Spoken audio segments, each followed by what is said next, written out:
लेकिन कांग्रेसियों मैं तुमसे पूछना चाहता हूँ, देश में हमारी आबादी 14% है और जेल की सलाखों में हमारी आबादी 27% क्यों है?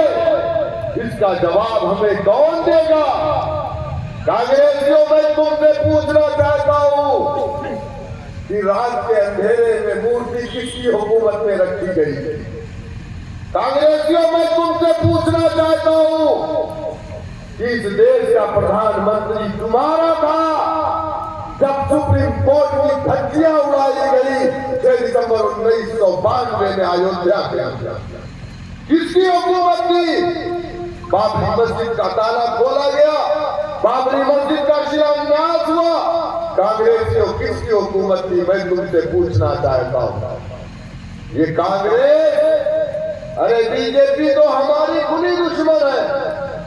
हमने आज तक बीजेपी को कुछ नहीं दिया और इंशाअल्लाह हम बीजेपी कभी फासिस्ट ताकतें मजबूत ना हो, हमेशा उसके खिलाफ वोट करेंगे। आजादी के बाद से आज तक अगर इस देश में कोई सेकुलर है, देश सेकुलर नहीं बचा।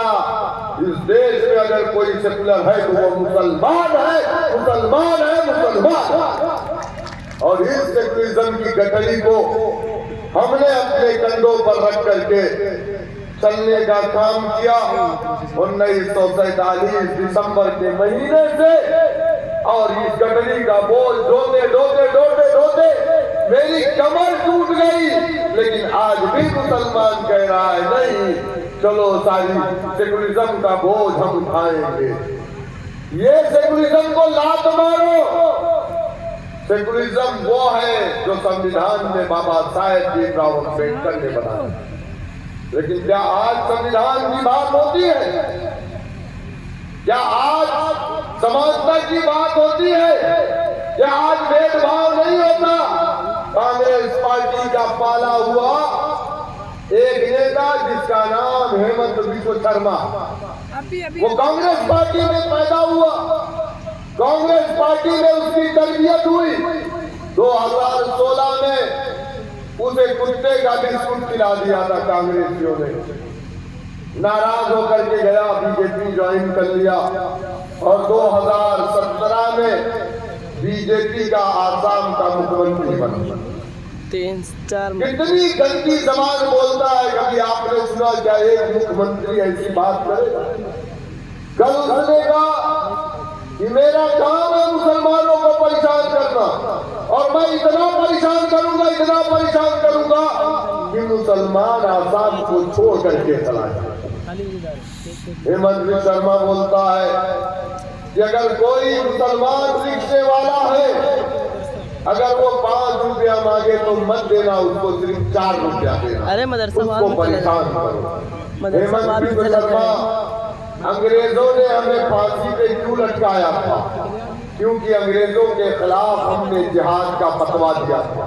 1000 2000 नहीं, 50,000 मुसलमानों को फांसी दी गई।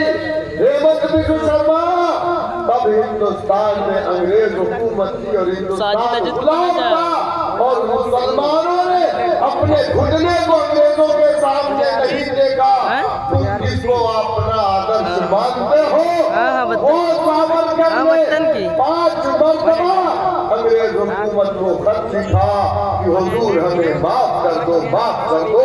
तो तुम सावरकर की उन नाजायज औलादों में से हो जो माफी मांगते हैं।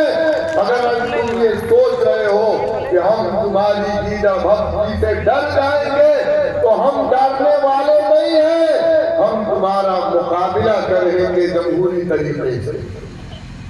और कोई गरीब रिक्शे वाला किसी भी समाज से ताल्लुक रखता हो, चाहे हिंदू हो, चाहे दलित हो, चाहे पिछड़ा हो, मैं आपसे कहना चाहूंगा मुसलमानों, अल्लाह सुब्हानहू तआला ने आपको इस दुनिया में क्यों भेजा है? आपको देने वाला बना करके भेजा है, मांगने वाला नहीं। मांगना सिर्फ अल्लाह की जात से है। कोई रिक्शे वाला अगर आपसे 10 रुपया मांगे तो उसे 15 रुपया दे देगा। बोलना हेमंत विश्वकर्मा बोलता है 5 का 4 देना और मैं सजा तुझे मैं 10 का 15।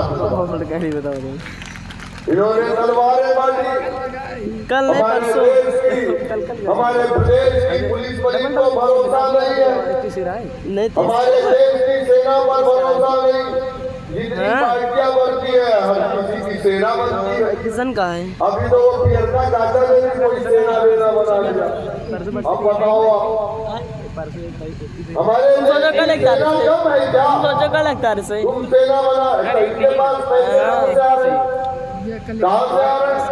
एक विधायक की तनख्वाह जितनी होती है रुश्दी मियाँ से पूछो, लेकिन शायद रुश्दी मियाँ भूल गए होंगे बेचारे, कई बार से विधायक नहीं बन पा रहे,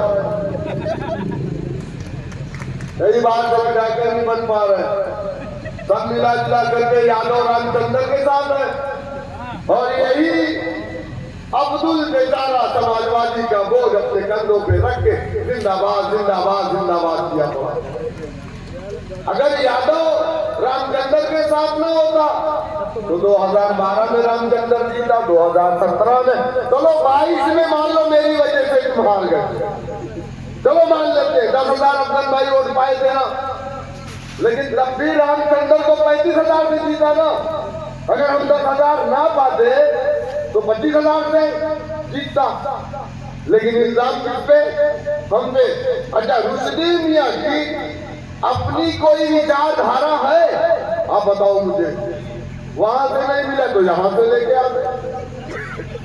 पंचर साइकिल नहीं मिली तो पागल हाथी को लेकर के आ गए। क्या हासिल हुआ? आप अगर इनको वोट नहीं दोगे तो मैं आज चैलेंज करके जाता हूं कि रुश्दी मियाँ नगर पालिका परिषद रुदौली से कभी चेयरमैन नहीं बन सकते। मेरा भाई काबिज उनको हरा देगा इंशाअल्लाह। हल्के में ना ले बोल दो। मेरे दोस्तों, मेरे बुजुर्गों, हमने हर किसी को वोट दिया। आज इलेक्शन कमीशन ऑफ इंडिया में 2,500 पार्टियां रजिस्टर्ड है। कितनी? 2,500 पार्टियां रजिस्टर्ड है। क्यों 2,500 पार्टियां रजिस्टर्ड क्यों है? जब कांग्रेस हुकूमत में हर किसी को इंसाफ मिलता था तो ये 2,500 पार्टियां क्यों बनी? हर किसी ने यही कहा हमारे साथ नाइंसाफी होती है, अब हम कांग्रेस का डंडा और झंडा नहीं डोएंगे, अब हम कांग्रेस की गुलामी नहीं करेंगे। तो आपने देखा महाराष्ट्र के अंदर मराठियों ने शरद पवार को अपना नेता बनाया, राष्ट्रवादी कांग्रेस पार्टी बनाई। बंगालियों ने कहा हमारे साथ अन्याय हो रहा तो उन्होंने बंगाल